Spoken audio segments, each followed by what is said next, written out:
Fala pessoal, meu nome é Jairo, sou cicloviajante. Eu estou viajando em alguns estados de bicicleta e eu estou indo para o Espírito Santo.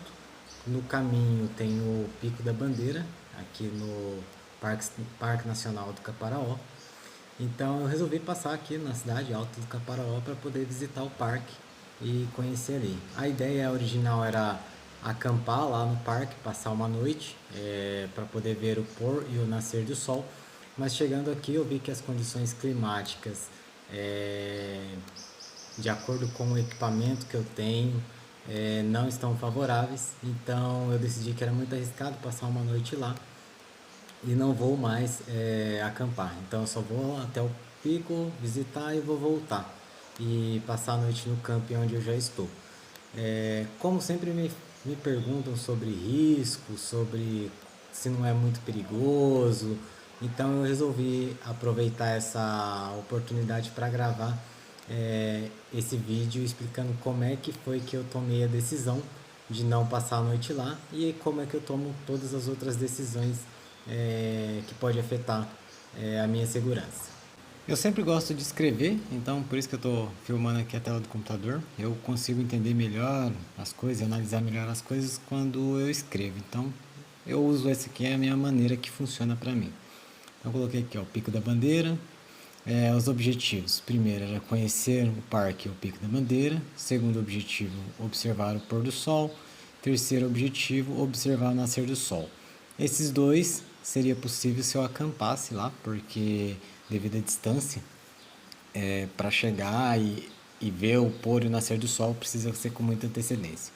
Aqui em seguida eu coloco fatores desestimuladores, então aqueles fatores que podem atrapalhar o meu objetivo, ou seja, tempo muito nublado, está bem nublado aqui, não dá para saber se vai dar para ver ou não o nascer do pôr do sol, então aí já 66% do meu objetivo já está comprometido. Segundo, previsão de garoa, eu olhei a previsão, temperatura de 8 graus e vento em torno de 16 a 24 km por hora. Depois você vai entender por que eu peguei esse dado e esse dado aqui também. Fatores estimuladores. Então, é a experiência de visita ao parque, um momento único de observação e anexar essa memória à viagem de bicicleta. Então, durante a minha viagem de bicicleta eu passei no Pico da Bandeira, seria muito legal, é uma memória muito boa de se ter. Mas, se a gente for avaliar os riscos, tem aqui risco A, devido ao tempo nublado, impossibilidade de contemplação do sol, do nascer e o pôr do sol. Então aqui 66% do meu objetivo está em risco. Segundo, temperatura vezes a velocidade do tempo vai dar uma sensação térmica de 4 graus. Então eu tenho um risco de hipotermia. Meu saco de dormir é para temperatura mínima de 5 graus, então eu estou no limite, muito limitado. Talvez abaixo do limite, 1 grau abaixo do limite. Segundo é que eu não tenho roupas térmicas, ou seja, eu tenho jeans tactel que não retém calor e o jeans, além de não reter calor, ele retém umidade, o que pode ser ainda mais ruim. O terceiro fator aqui é o C, terceiro risco, é a garoa. Tem a previsão de garoa de 0,2 milímetros por 2 horas. Isso aqui pode umedecer minha barraca. Então a minha barraca já suportou orvalho e já chuva moderada, mas foram chuvas passageiras. E ainda assim ela ficou bem úmida, não chegou a passar, mas ficou bem úmida. Então eu não estou muito confiante de que ela possa suportar a garoa por 2 horas, depois mais o orvalho da madrugada sem umedecer. Aí tem os fatores extras que eu considerei, que é a previsão. Lá tem uma lista, então a previsão de apenas mais 2 pessoas no local. Isso é, se elas não faltarem também. Ou seja, estou sem apoio nenhum em caso de imprevisto.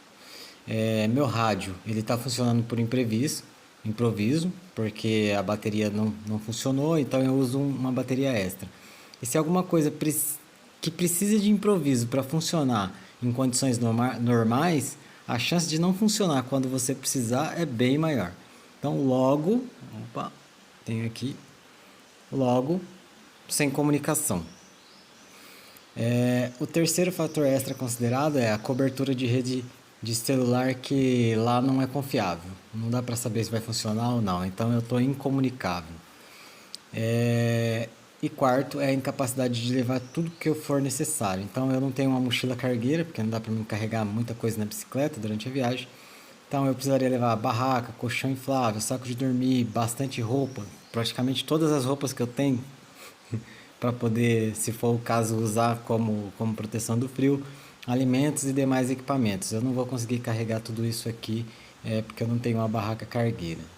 Então, a conclusão, eu tenho mais riscos do que benefícios, então eu gosto de assumir riscos calculados, então sempre quando o ganho é maior do que o risco, eu arrisco.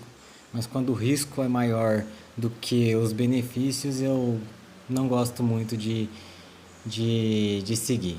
O meu primeiro maior risco é a hipotermia.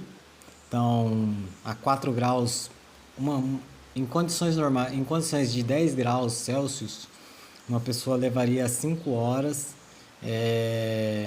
para chegar ao estado de hipotermia. E lá estaria média 4 graus a sensação térmica. Em 2 horas eu poderia chegar à hipotermia. Isso não daria tempo de eu descer para poder pedir ajuda. Para descer eu levaria umas 5 horas à noite, sem conhecer o caminho. Então o risco está muito alto.